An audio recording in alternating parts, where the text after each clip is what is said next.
Did you say it? Hi, everybody. Oh. I missed my cue. It's the first cue. Let's go. Back to one, everyone. Back to one. Hi, everybody. Hi. Welcome to KP Live. It's the first KP Live of the new year. Happy New Year, Sam. Happy New Year, Sam. Thanks. And I love that you're sounding great on your new mic.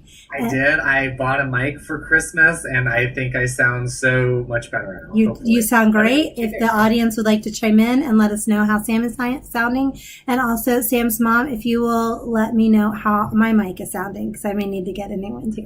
My mother texted me a month ago saying you need a new microphone, and that's what inspired this purchase. And now I need to know if I might need a new microphone. So, Mom, let me know. I just went off of our announcements. So I just wanted to do real quick announcements before we get to our guest, as the usual. First of all, I hope everyone's had a wonderful holiday season and gearing up to start the year. A lot of things are happening in the month of January. Lots of things. Yes. So I hope everyone's really excited to get going, because I've been lazy until tomorrow. And then it all begins.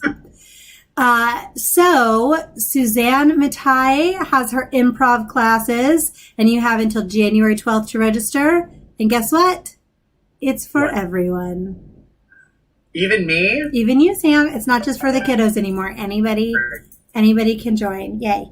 And then also, don't forget to purchase Grace Rector's book, The Rector Girls. If everyone remembers Pam Rector, who was a member, and they remember Kim with Kids, she has given tons of advice to her daughter and to everyone. I still hold on to this advice. And Grace wrote a book about it. So everyone, make sure and purchase that. And then also, Alice Lunsford wrote a book called Strawberries You Can't Peel. I know. I'm looking forward to that. It's a mystery. And Sam and I, we know a lot about mysteries. Correct. So also look forward to a reposting of a mysterious haunted tour at the Westchester Playhouse. Ooh. We might have to revisit that. I wonder how the ghost is doing during all this. I know. I haven't checked in on him in a while. We'll have to go check in on him. Wearing masks and gloves and staying lots of feet apart. And then also, we've got our virtual play series. Sam, tell us about the virtual play series, please. Well, it's still happening. Right now, after the show tonight, we have Together, well, it's already premiered, but we have Together Apart currently on our YouTube channel. It was directed by George Condrick and written by Cassidy Kep. So after the show tonight, you can just stay on our channel and watch it if you haven't already. Yay. Watch it again if you've watched it already. So go right ahead and do that. Next up, we have 3 Syllables of Shame, written by Rom Watson and directed by Catherine Rom. I'm really looking forward to that. It is starring Lindsay and Jeremy Palmer. And then after that, we have Surf's Up, written by Ken Levine, directed by Allison Boole, and that will premiere on February 21st. I also forgot to mention 3 Syllables of Shame will premiere on January 24th, so mark your calendars. That is also closing night of Together Apart. Correct. That is also the closing night of Together Apart, so you can do a little double feature. Yeah, and make sure and get that in before that day. Correct. And then finally, we have State of Independence, written by Paul Coster. Good. We'll have to double check on that. And directed by Susan Weisbarth, and that will be on premiering on March 21st. So we have a lot of great shows, great directors, and great writers coming up. I am very much looking forward to all these shows. I've worked with all of the directors. I'm really excited for what's coming. The actors are wonderful. And I have to say, I'm especially looking forward to the Ken Levine piece, because I recently just did a reading of one of his pieces, and he is a brilliant writer. Brilliant writer. I'm really looking forward to it. He wrote for Frasier. Oh! Yes. He's brilliant. So I'm really looking forward to what he has in store for us. Me too. Very exciting. So, how you can make sure you get notified when all this stuff is happening, besides tuning in to Sam and Sam, is following us on all the social medias, Insta, Twitter, Facebook. We should start a TikTok. I don't know how to use that. How am I more in the know than you are? You're Generation Z. I'm not Generation Z till next year. Oh, well, see, there are some millennials that use it. Apparently. I've never used it, actually. Apparently. All right. Well, guess we know who's the cool one in this group. It's our guest. And I'm really excited to bring her on. She is a longtime member of Kentwood Players. She's a good friend of mine. We work at Sam, who is also on the marketing committee. We all work really well and together. She is our PR board member. She gets all of our notices out about the Kentwood Players. She is a reviewer in Los Angeles and has reviewed a bajillion shows. So let's bring on Miss Shari Barrett. Yay! Let's see if it works. It did work. Hi, Shari. Here I am. And as the publicist, first thing I have to say is the auditions for State of Independence are coming up on January 23rd and 24th. Yes, I saw you posted about that last night. So, and for those that want to go and look, it's on the Kentwood Players Facebook page. Thank you so much. There, and it has all the stuff. Okay. Awesome. Thank you. And thank you for joining us. Thank you for inviting me. Yay. And we didn't just bring you on to do announcements and PR for Kentwood. We actually want to know about you. Although we could talk about it, but no. Yeah. We didn't talk about the end. We want to talk about you. Oh, yeah. Well, I guess the first thing I want to say about me that people probably already know is that I'm a native. I was born in Los Angeles. Really? In downtown Los Angeles, in a hospital, California Hospital, which is now called something else. But you can see it. It's right off the 10 freeway as you're going through downtown. And I was raised in West LA in the Palms area. I've lived on the west side almost my whole life, except when I went to Cal State Northridge. I moved out to the Valley. I became a Valley girl for a little while when I was, But for the most part, I'm raised in the Palms area. I went to Shenandoah Street School. Wow. I went to Louis Pasteur Junior High. And then we moved and I went to Inglewood High. Otherwise, I would have gone to Hamilton High, which is now an arts magnet. And then I went to Cal State Northridge. So born and raised and educated here. That. Well, a fellow native of the West LA area, Miss Melody Rivers, is saying hello to you on our chat. And little known fact, her son went to Hamilton. That's right. I think that's correct. I remember. And there's several Kentwood kids who went on to Hamilton. And I actually reviewed shows at the Performing Arts Center with Jaron Rhodes. Yes. And with Hannah Provisor. They were both in shows there. So now in this capability of being able to review, I can go ahead and review people who I've been watching and who I've admired for years. And it's wonderful to share my enthusiasm about them with everybody else. Well, I know you didn't start out reviewing, so give us a little backstory of how you got introduced to theater for the very first time and what roles you had when you first started in this crazy world. Mm-hmm. The first play I was in, I was 6 years old in first grade. That was my first play. And wow. And for some reason, it's too long ago, I don't remember. But the teacher was putting on a play for the rest of the school with the first graders. So I was cast. I thought the most fun thing about the whole thing at first was that I got to wear slacks pants to school, which back then, we're talking mid-50s. Back then, you had to wear skirts and all that. So I thought that was exciting. But once I don't remember the part I played, but I just remember how people laughing at me and being the center of attention, which I always liked to do. My cousins and I used to put on little plays for the family at, Hanukkah and Christmas parties, so it's always been in me. And my mom and dad loved going to plays. They started taking me to plays as far as I can remember back. When I was a teenager, I had a subscription to the Amundsen before it was the Amundsen, I was seeing plays.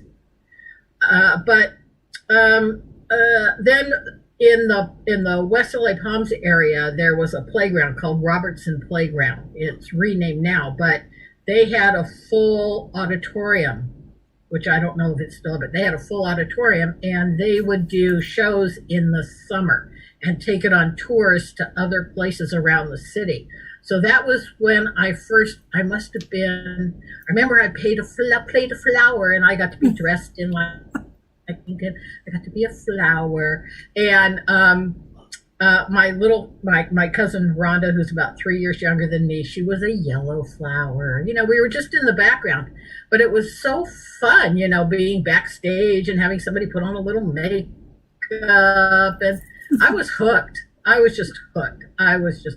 So it continued through high school, but that's when I first got interested in the actual working backstage when I was in high school, because I found that I had a real interest and a real talent, not only in stage managing, but I loved putting on makeup. I love putting makeup on other people. I'm not a great fan of wearing it myself, but I really love doing it. And when I went to Cal State Northridge, which was Valley State when I first started,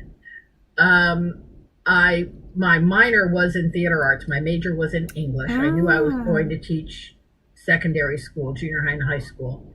So I wanted to teach, you know, English literature and creative writing. I mean, I still have a collection of my poems I wrote when I was in high school. You know, they're morbidly depressing, but yeah. I mean, my mom says I've always been a writer. So that started from the time she can remember, when I started getting interested in words. But the whole thing with theater, just through high school and through college, I really thought I was going to become a makeup artist in the movies. It's what I really, really wanted to do, and what I was training for in college. And in my junior year, remember, this is in the dark ages, I found out that women were not allowed in the union. Oh. Wow. Women were not allowed in the union. The theory was back then that another woman would make a woman look bad. Oh, wow. Jealousy. So they only allowed men in the professional makeup artist union. Wow.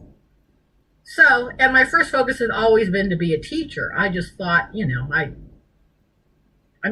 really love doing special effects with makeup, you know, and all that kind of, but the teaching was really where I wanted to be, just to kind of, I remember how I felt opened up by theater, and how having a sort of repressed childhood at home, I could really just express myself. I was always the kid that got outstanding in enthusiasm and unsatisfactory in cooperation. Me too. Yeah, not much has changed. I know. That's why we get along so well, Samantha. I know. Yeah. I know. You know, but all that energy that, you know, my parents liked it kind of quiet at home, so all of that energy I could get out at school. Oh, in grade school and junior high, I played the violin. I studied the violin. Did you? I wasn't good at it. You know, I wasn't good at it, but it taught me to read music, at least treble clef. Yes. If I see music and it's in treble clef, I can go to piano and I can plunk it out. I know where the notes are.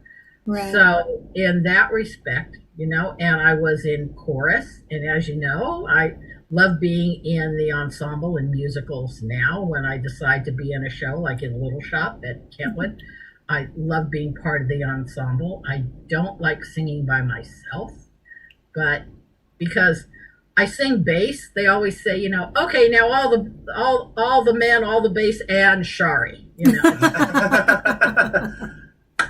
But it's okay. I don't, you know, I mean, it's okay. It sounds like you have a huge love for the theater. It is in your very DNA and your makeup. Sam, you've got a great was question. there a play or a musical that you watched when you were younger that made you go, this is it, this is what I want to do? Ooh. I think as far back as I can remember, the first one was Flower Drum Song. Oh, I do not wow, know. yeah. Flower Drum Song. And then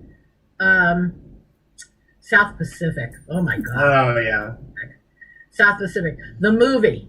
The movie. Not the stage play, but I remember South Pacific, the movie, because it came out when I was pretty young. Mm-hmm. And just blown away by it. Yeah. And even being that young and learning something from it about tolerance and acceptance, Mm-hmm. you know.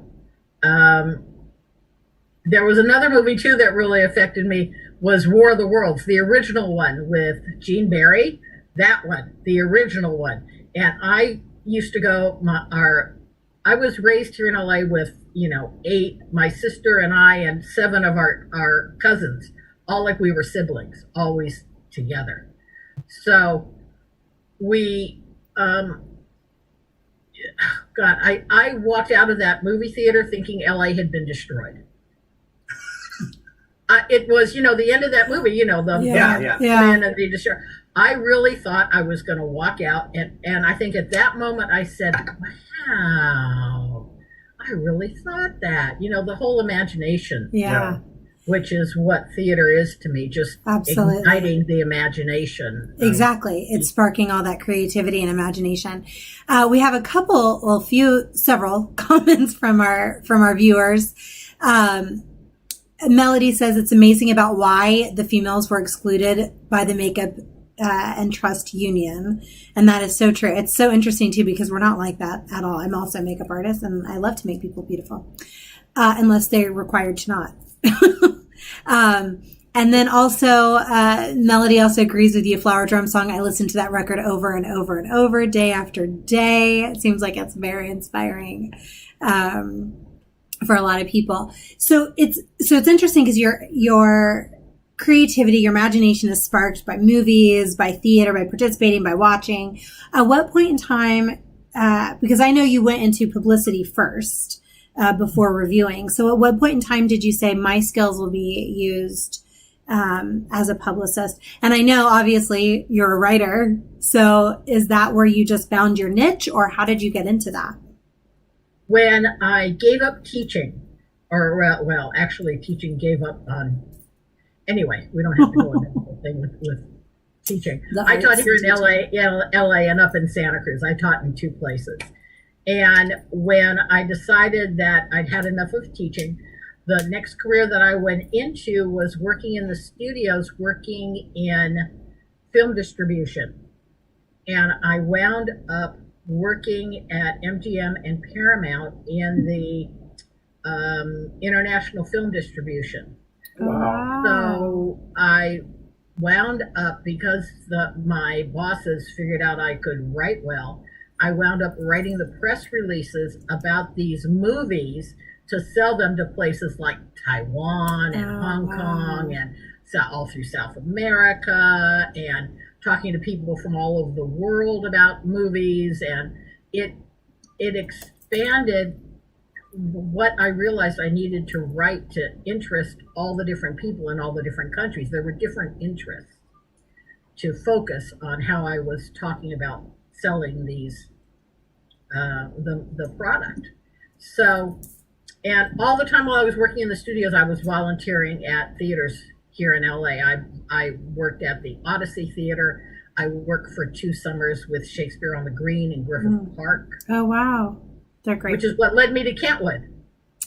Oh. See, I just thought you'd been with Kentwood, since first grade. Whenever you started acting. No, and I wish I had found them earlier. It turns out, because we lived here in Ladera Heights, Samantha, you know where that is, right here. Yeah. And that's where I went to Inglewood High. And my parents were subscribers at Kentwood Players back then. Like when they first started, right when they started. Well, they were already in the Westchester Playhouse because we moved here in '63. But they never took me. I was home babysitting with my sister. Oh, my word.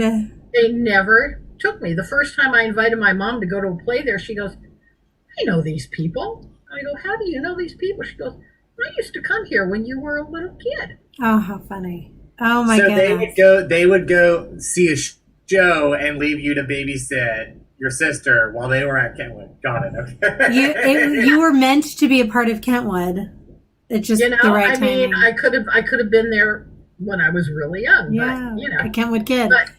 But how it worked out that I found Kentwood was in 2003. A former roommate of mine who actually lived in this room was cast in a play called The Supporting Cast at Kentwood. And she knew the last 2 summers I had been working in doing Shakespeare in Griffith Park. So because she was doing supporting cast, she knew Kentwood was getting ready to do A Midsummer Night's Dream, which was their first Shakespeare. I believe it was their first Shakespeare play they'd ever done. So when I went to see the play, her name was Alex. She introduced me to Charlotte. Yes, of course. Miss Charlotte Lee Gunter. Miss Charlotte. And Charlotte, of course, as wonderful as she is, started talking to me to get to know me, to encourage me, to find out more about Kentwood. Of course. As soon as she heard I had done Midsummer Night's Dream outdoors in the park, I was assistant director on it. She goes, "You have to meet Rob, who is directing Midsummer Night's Dream." The next week, he called me. Wow. We met for dinner at Pan's restaurant. And the next thing I know, I was hired to come in as assistant director. Oh, wow. Wow. That was my entrance. I saw her in the play in December. And by February, I was assistant directing Midsummer Night's Dream. It was getting ready to be cast. I was in with all the casting. With everything. So, and I haven't left.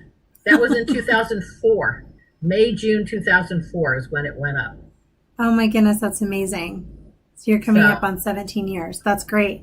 And so you started working and doing assistant directing. When did you start doing PR for Kentwood? At Kentwood, to be on the board, you have to have been an active member for a year. So after that first year was up, they needed someone to run as secretary. And of course, writing, taking notes, having been an executive assistant. Yeah, okay. So I actually was the board secretary for 2 years under Sheldon Metz and Shelley James when they were president. I worked under both of them. And then the term of all of the board positions is 5 years. So that year, Ben Lupakis timed out as publicity person for Kentwood. And nobody was interested in running. And I just went, oh, wow. I'll do it. Little did you know. And all I can say is, thank goodness Samantha is now handling the marketing. Because you have to remember, when I started doing publicity, the whole purpose of publicity was just dealing with the press, getting the word out to the press, getting the reviewers in. That's how it was written in the bylaws. But by the time I started doing it, the internet was just starting. I still had to run hard copy publicity photos and send them out in the mail to the press. That was the way. Yeah. It was expensive and it was time consuming. Yeah. And so I was the one that finally said to the board, I said, look, we can send all this out via email and save all this money and all this time, and I can reach more people. And it took a little while. But then, of course, when everything started exploding with social media, there was nobody else on the board to handle it. So guess who got to do all that? That's right. It was PR that did everything for a year until 2 years ago. That's right. I started the Kentwood Facebook page when it was up. I started somebody else. I did Twitter. I didn't do Instagram. I'm still not great at Instagram, but I'm there. But just all the different sites that there were that were free, because Kentwood didn't want to pay anything either, and I worked really closely with the local newspapers to get the word out, But the trick to really doing it well is getting on the phone and calling the people at the papers so that you're on a first name basis with them, even if you don't go and have a meeting with them, but just so that it's more than just an email coming to them with Right. photo. Building And that because of relationship. that, I got a lot of press for Kentwood in the local papers. I mean, Yeah. they were lucky to get 1 or 2 reviewers for their shows, and I was averaging about 6 That's amazing. for That's each amazing. show back then. It's interesting because I was just about to say you've had a great impact on Kentwood and its progression and getting seen. And we had a comment from Mario Rocha who says, talking about when you're a publicist for the film companies getting the word out internationally, and he says, without your work, many of those movies wouldn't have been sold or made as much money internationally. And that's huge because the international market is what keeps a lot of these big blockbusters going. And Absolutely. People don't realize there's a whole pattern that movies follow from theatrical, through the cable TV, through pay-per-view releases, through airline releases when they go. And there's a different window for each one and how you sell it into. There was a lot. I mean, I really learned a lot about marketing and writing and working for them. We're so blessed to have you at the theater to be able to take all of this knowledge that you have. I mean, film is obviously a very different world than theater, but the building of the relationships, knowing how to sell something to the public, those are skills that you can use wherever. And thank you so much for sending them to using them at Kentwood, because we have seen a great difference since you've been doing it. And I know working with you, our team sees that a lot. So when did you cross over and start writing reviews? How did that happen? As part of Kentwood, of course, sending out press releases, I reached out to find the people who would come to review us.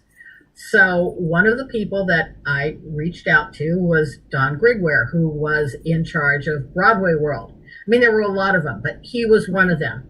And after a couple of years, I got I don't remember if it was an email or a call from him saying, we're looking to expand. We need more reviewers.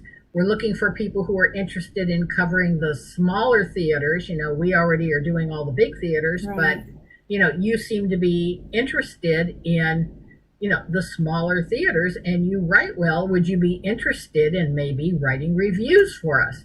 And I just went, no, and my friend, and I have to give credit to my friend Valerie Jean Miller, because Valerie Jean encouraged me. I didn't think I could do it, and really? Valerie Jean said, "Of course you can do it. You'll be great at it." So I said, "Oh, all right." So I called Don back, and he assigned me to go see a play and write a 1-page, single-spaced review of the show to see how I would do. And a week after submitting the review, I got a call from the person in charge of the site in New York, and hired on the spot. Within 2 weeks, I was reviewing for Broadway World. Wow. And about when was that again? Oh, you're going to ask me. Well, I don't need to know dates. I think 7 years ago. I think like 2013. Yeah. I think is when I started reviewing. So Broadway World was first, and then one of the newspapers I worked with was the Culver City News, and there was always an entertainment person with it. First it was Regina Klein, and then someone else took it over. And when she left and there was nobody writing reviews, I called the paper because I knew them. I'd been sending them all our stuff from Kentwood. I called the paper and I said, would you be interested? I said, I would love to, well, sure. What would you like to call it? And I said, well, how about the stage page? How about the stage page? And that's where the name Stage Page came from. I've got my little byline with my little photo in the paper. There's not many reviewers now who are in a paper. Now, granted, it's a little local newspaper, but it does have about 30,000 copies that get distributed throughout the city of Culver City. So, I mean, people must be reading it because, Absolutely. That's fun. And then I got contacted by Better Lemons, and they were posting my things on Better Lemons for a while. So, it's just a matter of networking with people. I belong to 2 different chambers of commerce. I've met people that way, from Culver City and LAX. LAX Chamber is from Kentwood Players, and Culver City Chamber is obviously from the paper and from the Blue Door, CRE Outreach, which is now Arts Up LA. They have their theater in Culver City that specializes in theater for people with disabilities, all different kind of disabilities. Wow.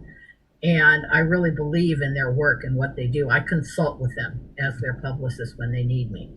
So, That's great. you know, there's been a lot of little theaters. I mean, I looked at my list when you asked me. I looked at my list, and there's like 20 different theaters that over the years that I've repped.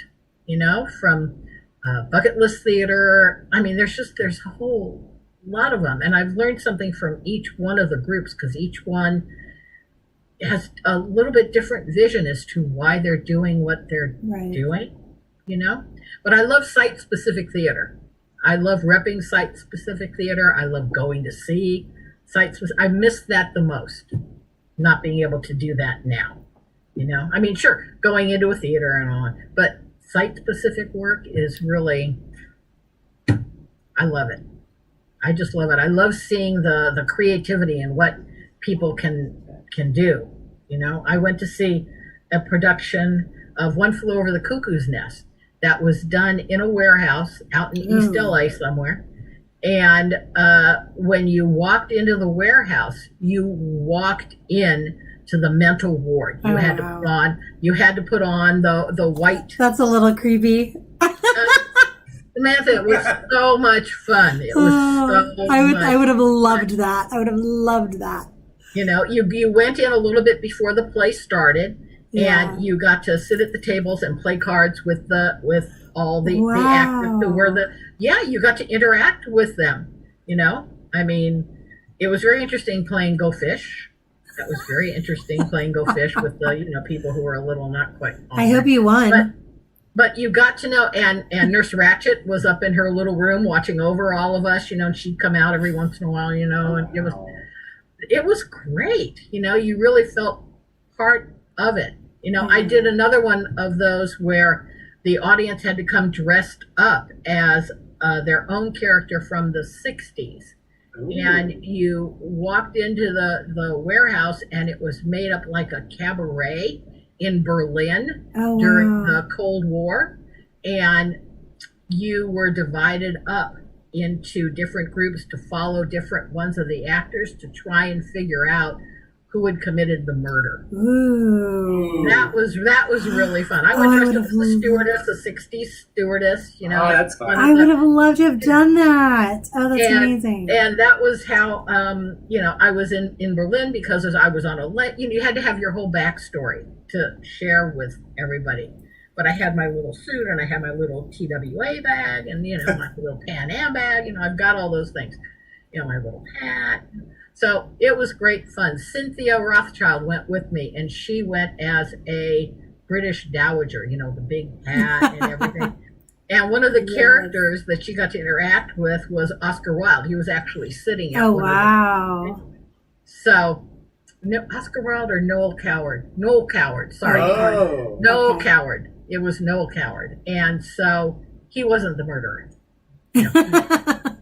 But and they have a whole cabaret going on too while you're being taken to the back rooms, following different people and and there was a bar where you could walk up and get a drink, and the other characters would walk up, and you really didn't know who the murderer was, until maybe you figured it out. I certainly didn't the first time. I was following the wrong person around, the whole time thinking, oh, yeah, I know it's that. That's hysterical. That sounds pretty amazing. Yeah, no. It was, all that.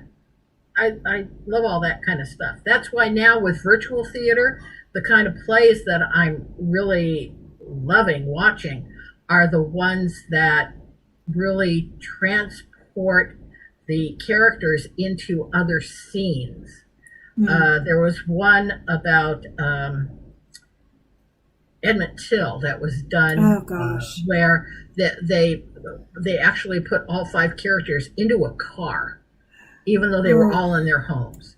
It was just extraordinary. There's another one, The Art of Facing Fear, that was done that just the talent of moving people around, and you really feel like you're immersed in it. The latest magician show now on at the Geffen is called The Future. It's the third in a series of shows, and the audience actually appears on screen with the magician, and he asks you to participate, be part of some of the illusions, the tricks that he's doing. And I got to tell you, I was called upon to be part of it, and it was just like, I don't know how he did that. Amazing. Yeah. But I think that's the way that virtual theater is going to go. Not play readings, but virtual, theater or live theater, is that to involve the audience more, to pull us in, because I think that's what people are really missing. That's what we miss about live theater is participating. Yeah. Because I had seen, I think actually the first virtual theater I saw was with Samantha when I saw Romeo and Juliet Choose Your Own Ending. Oh my goodness, I saw it too. You saw it, and for the people that didn't see it that are watching, the characters would ask us which direction they want the story to go. They'd put us in breakout rooms with the character. We'd get to talk with the character, and they're, in character and improvising and all that. And I thought that when I saw that, I was like, oh, wait, this is actually really cool and really different. And I was invested the whole time. It was funny. And it was just such a different way of telling the story in a way that was so inherently for Zoom. So I agree with you. I think I love when I see Zoom stuff where it's like, we feel like we're a part of it. So my question for you is, after we are out of this terrible pandemic, what are the kinds of shows that you're the most excited to see? Because the kinds of shows, I mean, which are the types of shows that you're most excited to see? Because I follow your reviews and I follow your social media, and I see that you see the ones that are, you've seen this musical 500 times, and then sometimes you go see like this completely new original show. And then, like you said, there's ones where it's like the audience is involved and they get to get up and walk around. So which one are you most excited to get to review again? The site-specific interactive shows are always my favorites. There's ones that and while I'm not a real, murder mystery fan, I'm not really. I'm not. I hate to admit it. Agatha Christie.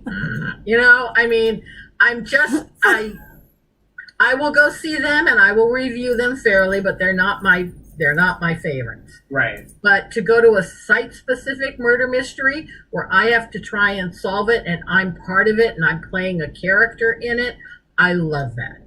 There's nothing else like it. It's so much fun. It appeals to my performance in me as well. I like doing that. I have no problem, getting up there and being somebody and being part of it all. Is that the thing that attracts you the most to that kind of theater, is the involvement and being a part of it? And is there a way, if somebody is horrifically shy and does not want to be in the spotlight at all, is there a way for them to enjoy something like that? Oh, absolutely. For the most part, when I would be given my ticket or audience members would buy their ticket, there's a whole questionnaire that they ask you. If they're going to divide you into smaller groups, they don't want to put all shy people together. They want to, that wouldn't work too well. Right. But they divide you all up. Whereas, they put Samantha and me in one group, you may as well forget about putting anybody else in our group. I'm sure I don't know what you're talking about. Uh-huh. Well, our birthdays are what, one day apart? Exactly. Right? A few years, but one day, right? Scorpios. You gotta be careful. Yeah, exactly. You have to get out. But I really miss all of that. Or going to see Shakespeare in Griffith Park, the LA Shakespeare. Yes. Going and being part of that and being asked to interact. Your opinion. You're not just sitting there watching, you're asked to become part of it. And I think almost all shows, Am I still there? Whoops. Yep, you're here. We still have you. Good, you're good. We're still here. Okay. I touched something. Technology. You talk about how you guys are not baby boomer here. I've got to learn, all of this thing. You're doing a great job. I'm trying. I'm doing my best. Samantha helps me with it a lot. Sorry, my dog just came in. Hey, You're welcome, Pets here. Cattail, we're waiting for the cat. I know she's late on her appearance. I know where she is. Yeah, no, but I mean, I love big musicals. Obviously, everybody loves big musicals, but I love the small theaters, especially if they're doing something innovative. I've been following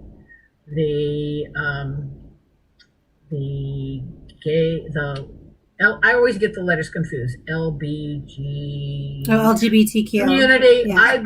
I've been following the work promoting fairness and inclusion and equality for a long time through the center in West Hollywood. Yes. When I first discovered them, because they are underrepresented and they need to have people like me, to just bring it out. What's great about what they're doing. The one that was just done, that was done in the new parking structure where you March in your car, March with Amir Levy. Yes, with Amir. Mm-hmm. Oh God, I love Amir. I love Amir. I love Amir, and he knows it too. And he's one of those actors that if he is in something and I can get to see it, I will, because he totally transforms himself. Absolutely. We're big fans of him, his and hers. Sometimes I like to say she. They. But yeah, we're KP Live is big fans. We follow Amir and talk about Amir's work regularly. Yeah.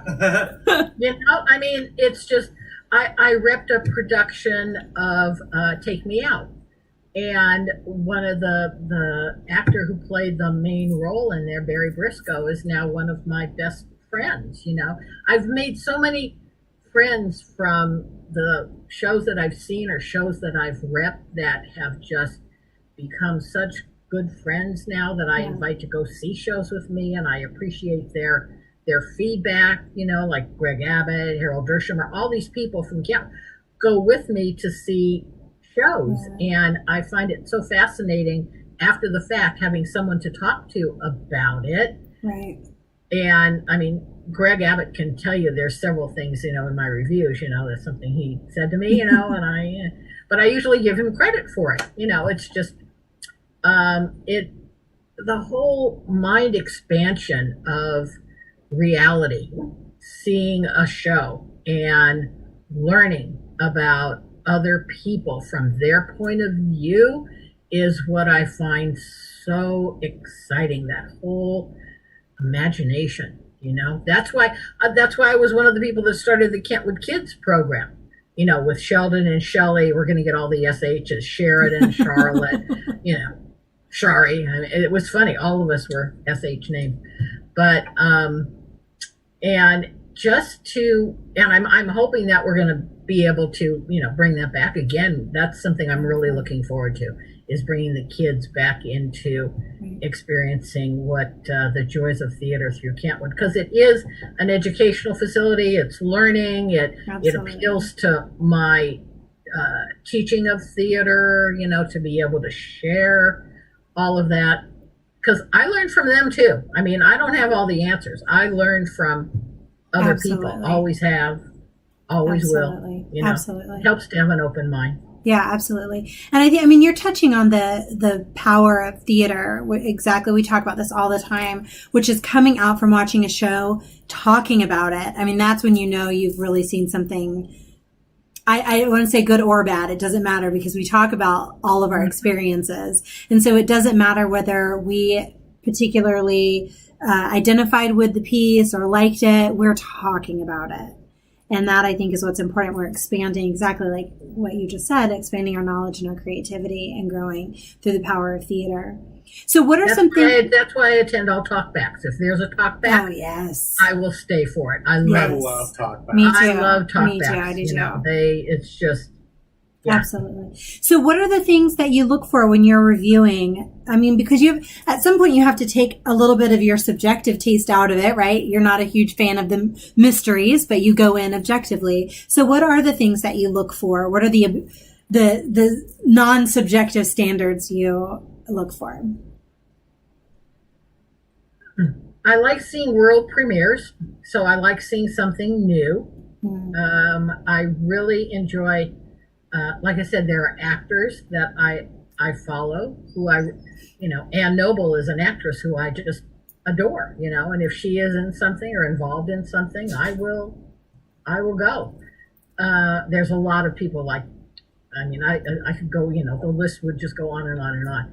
But so the casting of a show, if it's a world premiere, even if it's a classic play that I've never seen, because there are some I have never seen, I'll be the first to admit it. I think it was about 4 years ago I saw Arsenic and Old Lace for the first time. Oh, wow. Wow. So there are some plays, I've never read a Harry Potter book, nor have I ever seen a Harry Potter movie. Oh my Believe it or not. Believe it or not. I don't know what to do right now. There are classic plays, that I have never seen. Now, speaking of classic plays, I once did a production of Waiting for Godot. I assistant directed a production of Waiting for Godot.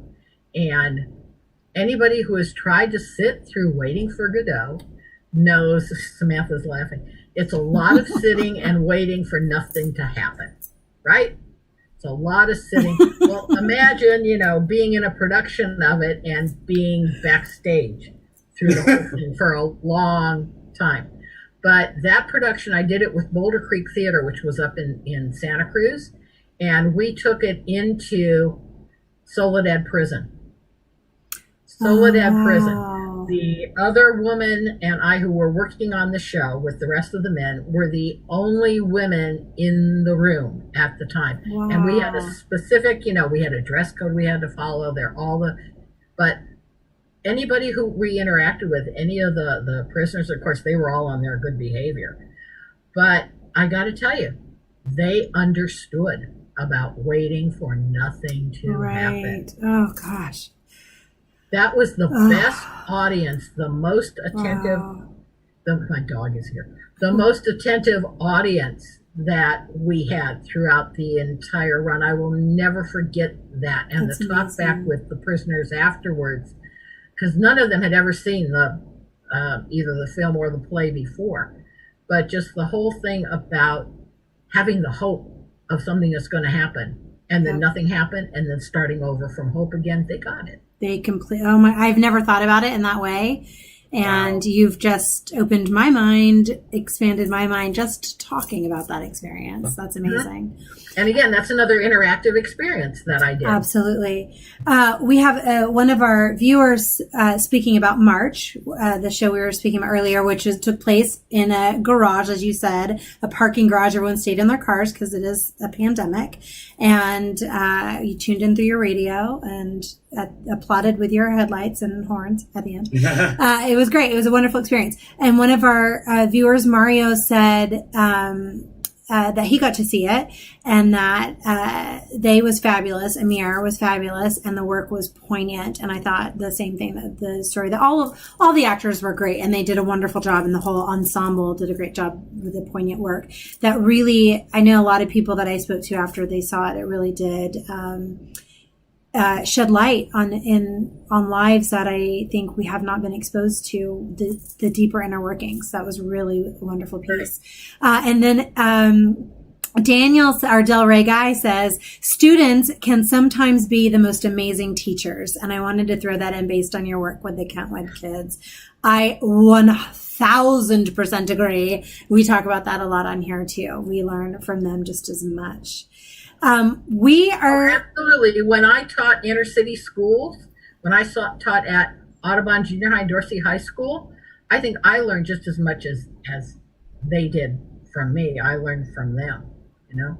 And I've seen some of them Absolutely. afterwards, you know, years afterwards, ran into them, and that they all said the same thing. So that does your heart good when you're a teacher. Absolutely. You know? And that's what I find is so interesting about the correlation with theater, because just like in that teacher-student relationship where we're both learning from each other, that actor-audience relationship is also symbiotic. We are getting something from the audience and they're getting something from, and I think that goes from designers to everybody who participates. When you sit back and enjoy it with the audience, there's that special communion, and that's creative in life. Right. It's that teamwork. Yeah. It's the teamwork of the cast and the crew. It's the teamwork of the audience and the actors, you know, the technical people. I mean, that's the great thing about theater. It teaches you to work together. Absolutely. You know, for a common goal, you know, and I wish the world could learn that. Yes. know?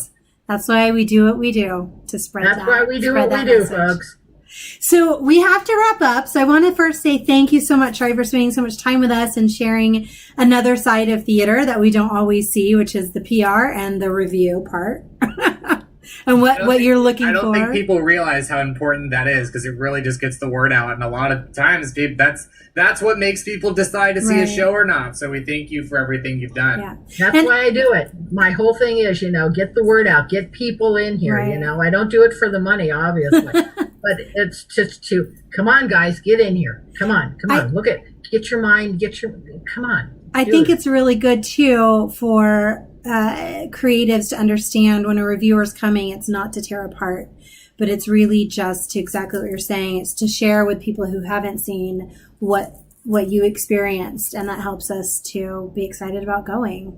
Yeah, well, that's my whole theory about being a reviewer. I hate being called a critic. I love correcting people. I am not a critic. I am not there to be critical of a show. That's not, you know, I'm there to be positive. I'm there to sell a show for you. If I have a few things, you know, critically I need to throw in, but I'm not going to try and tear it apart just because I could. It's not the place. I'm not a critic. And we appreciate that. And I mean, it's important to get a full review, right? So it's wonderful that you do. So we have some things before you run off. We have some things that we like to ask all of our guests. And so I'll start with what is your favorite experience on or off stage, something that you've seen or been a part of, whatever you want, you can name anything, in the theater? What's your favorite experience? I think it has to be when I was 16 years old and I saw Man of La Mancha with Richard Kiley here in LA. Wow. His rendition of The Impossible Dream, I was going through, how old was I? 16, 17. My first serious boyfriend that my father didn't like. And it just got into my soul, The Impossible Dream, you know, just into my soul. So that's always, when anybody asks me, that's the first thing that comes up. Wow. That's the first time theater just, you know, was, that song. It happens all the time. I told, you know, Ben when he was playing that role at Kentwood, I said, you know, every time you do that song, it's like right back to being that, you know, heart-sick 16-year-old girl, you know. That's very special. I feel like there's always that one song everybody has that just, no matter when it is, no matter what's happening in your life, it always just like hits you right where it matters. Yeah. Mine's on my own. There are a lot of other ones now too, but that's that was the first. Yeah. Oh, so I have a question. What I got my is, champagne and you for don't, this. Sorry? I said I've got my champagne for this. My Martinelli. No, I have my water, my lemonade here. I'm being good. So, you don't have to name any names if you don't feel like you need to, but is there any debacles that you have been a part of or have seen on or off stage that you would like to share? She's going to kill me. And she knows that I'll talk about it. When I did Midsummer Night's Dream at Kentwood, Catherine Rahm was cast as Titania, and there was a Sunday matinee performance there's a whole scene where Titania has to be asleep for quite a while on stage. The fairies, put her to sleep, and Bottom comes in transformed, with the and there's some point where she wakes up and sees him and falls in love with him, and Don Heath, he should rest in peace. Don Heath was playing Bottom, and he gave her cue line. Nothing. She had fallen asleep on stage. Oh no! Oh no! And as assistant director, I was there. I think I was. I don't remember if I seem to recall that I was backstage for some reason, because I remember looking out from the back, the way the stage was done. We could do that, to look out and realizing she was not going to wake up. Oh no! And Don Heath had, when he first realized, he gave her the cue line twice and realized, he did whatever he could to wake her up by staying in character. He started with the hooks, on the ground and neighing or braying, just whatever he could. Oh my gosh. And, eventually she woke up and she went right into it, professional. Wow. She went right into it, and I don't know that the audience realized what was going on. So what could have been it just sticks in my mind that, that's great. There were other things, when I was teaching high school and we did Rashomon, and the students were using fake swords for the fencing scene, and one of the kids almost cut off his finger, and he was gushing blood on stage. Oh my word! Trying to, oh yeah, and we had the ambulance waiting as soon as he was done, right in there, and he had to get. Oh my word! So, anybody who talks about not doing a fight call or anything like that, I guess this is why we do fight call. Yes. That's so terrifying. I have to say, real quickly, going about the actress who fell asleep on stage, that's one of my biggest fears, actually. And I had to play a dead body in Deadly last year and lay down for a really long time, frozen as a dead body. And I was terrified every performance I was going to fall asleep. And there were times, I'm not going to lie, where my mind, because I would just think of things and my mind would drift, that I would go, did I fall asleep? It's terrifying to me. That is so funny. But I also have to say that was either a really funny debacle or the world's greatest prank. Yes, that, and again, only Catherine could answer that. I never really thought about that. Because, I think she admitted, she either got him back for something or... That's great. Oh, I love live theater. It was just, there are, other ones. I was in a show, Babes in Arms, and I was one of the ensemble members, and I had one line in the whole show. I had to walk out and, with a big triangle, and say, lunch is served, and just walk across, to get one performance. I was talking to somebody backstage. I completely didn't go out. Oh my gosh.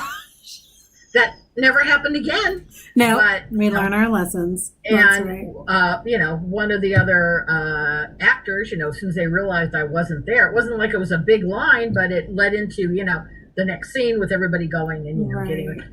So, and somebody else just did it, came backstage and said, did you realize you just didn't do your line? And I... Yeah. I was young. That was right after I graduated high school. I was like 17. Yeah. Oh wow. Yep. And then once it's happened once, it never happens again. It never happens. It never happens again. Yeah. Nope. So. Well, Shari, thank you so much for sharing with us and spending time with us and being here. And thank you for all of the work you do for Kentwood. It is greatly appreciated. And I love them like they're my second family, and and they know it. They welcome me with open arms, and I've stayed and supported them ever since. I love it. And real quickly, I know we've got coming up you will have the grand revealing of your new website, where you will have all of your reviews and articles posted. And do you want to announce the name of that and when we can look forward to seeing that? It is in the process of being created. I am going to be launching my own website called stagepage.biz. I'm putting it in there. And right now I post everything on Facebook, but I really want to have a better name for being quoted for something. Than they don't like to just, for some reason, publicists don't like quoting you by name. They like quoting you by where you publish. Mm-hmm. So by having something called Stage Page, I can start doing things there. Now, whether or not I do it as the website or I do it as a page on Facebook, all these things are being worked out. Great. But I do have my Stage Page in the paper, but that's one review a week.